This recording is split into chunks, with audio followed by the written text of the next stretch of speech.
Welcome back, everyone. This is a 1967 J-45. The bridge was replaced, expertly I might add.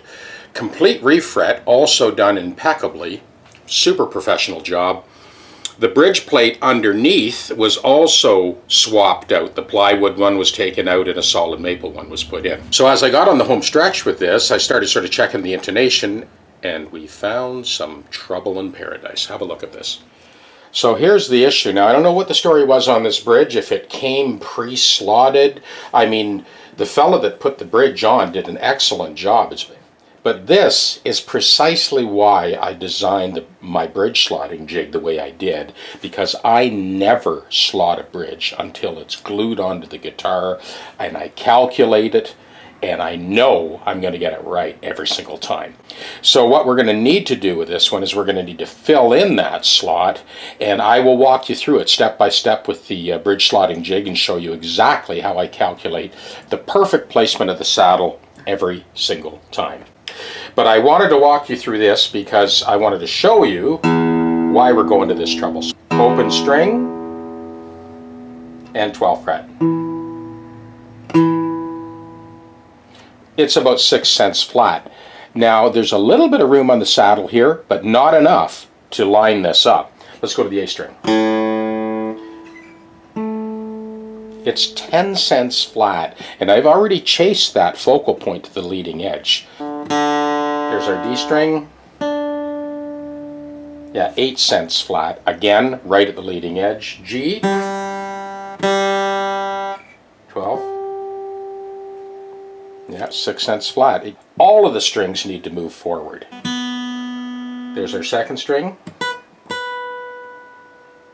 Yeah, it's also 5 cents flat, and there isn't enough room left in that saddle to intonate this, okay?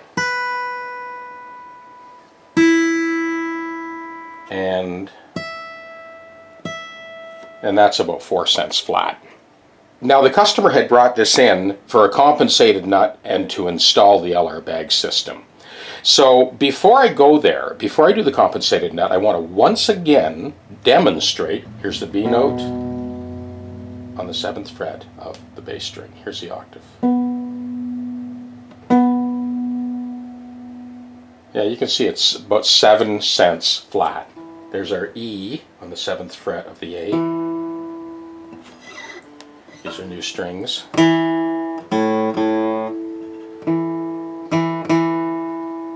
And the octave,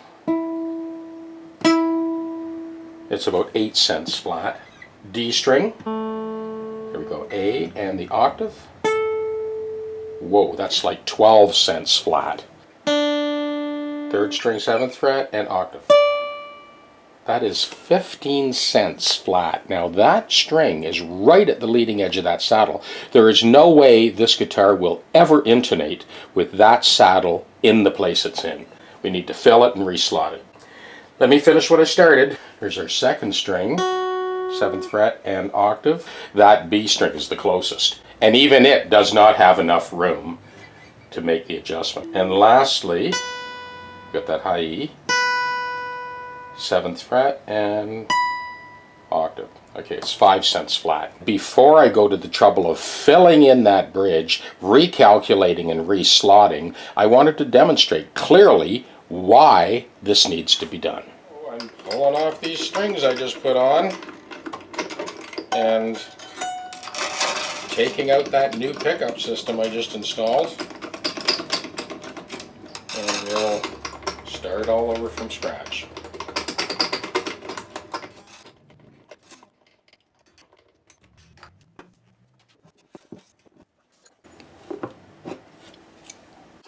Now I do happen to have some leftover rosewood stock, so I'm going to cut this a little bit longer than I need. This is where we're going with this. So I've got my insert already made up, and just happen to have some Brazilian rosewood stock that I could do this with, fortunately.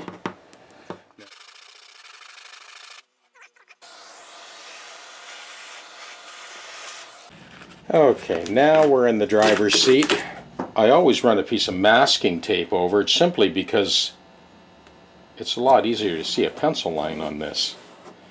There are multiple geometric challenges that you face when setting up to make a flawless cut with the bridge glued to the guitar.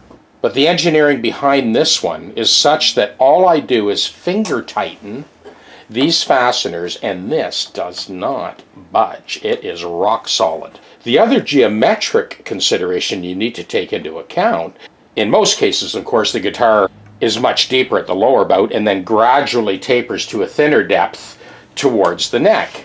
So this jig is designed to have enough sort of forgiveness to be able to firmly grasp on both sides, so on the underside of the aluminum plate there is a piece of hockey puck. Now this actually has a 24-foot spherical radius on it, so it's like a very shallow kind of suction cup that attaches to the top. The biggest thing that you need to watch out for here is you don't want excessive pressure. You want this thing to stay in place because you are routering out the bridge. So the thrust behind the engineering for this was to be able to do this job flawlessly, safely, and consistently precise. What you're looking at here is a plexiglass CNC'd copy of the Bosch Colt router base, and that drops in between these rails, nice press fit, and there's a centering pin here. So that centering pin basically locates the center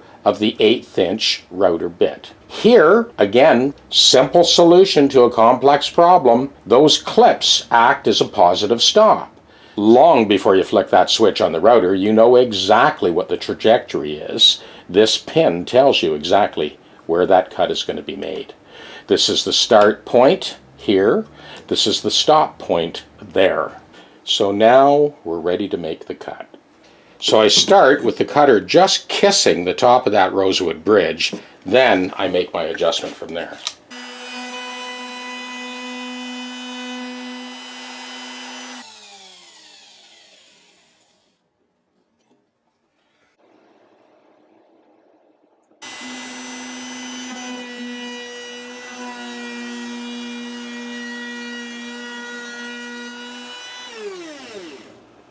Yeah, so I wanted to bring you in close just to show you, I don't know if you can see it or not with the camera, but the remnants of the original saddle slot. That's where, this is the back of the original saddle slot. That's how far we move forward. And on the treble side, this is the back, and that is how far forward. Now we're completely in the driver's seat. We have all of the adjustment we'll ever need to intonate this thing perfectly.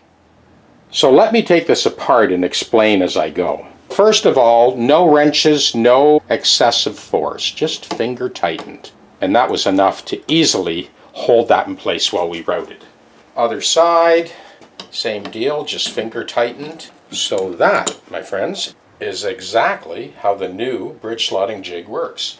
These hockey puck pieces are actually machined to be exactly the same thickness. This has actually got a 24-foot spherical radius. So the idea is the pressure point needs to be at the junction of the sides and the top and where the kerfing line is. So this setup allows any one of you guys to do a safe, consistent, super precise job every time.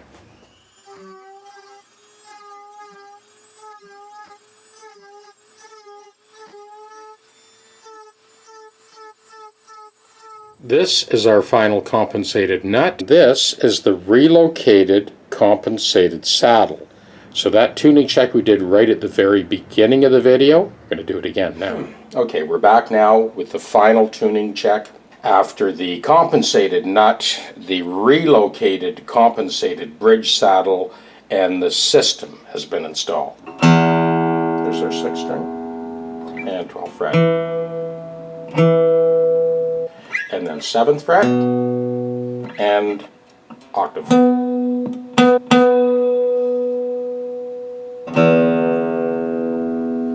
6th and 1st fret. 5th string and 12th fret. Open and 1st fret. 7th fret note, and octave. Okay, D string and 12th fret, and then open and 1st fret. Okay, 7th fret and octave.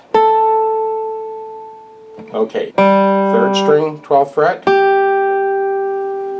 3rd string open and 1st fret. 3rd string, 7th fret, and octave. Onto the 2nd string open and 12th fret. Good. 2nd string and 1st fret. 1st string and octave. 7th fret and octave. And then 1st string, open, and 1st fret. Okay, now we can play some chords. So here's an asymptomatic thing that you don't have to be terrified of.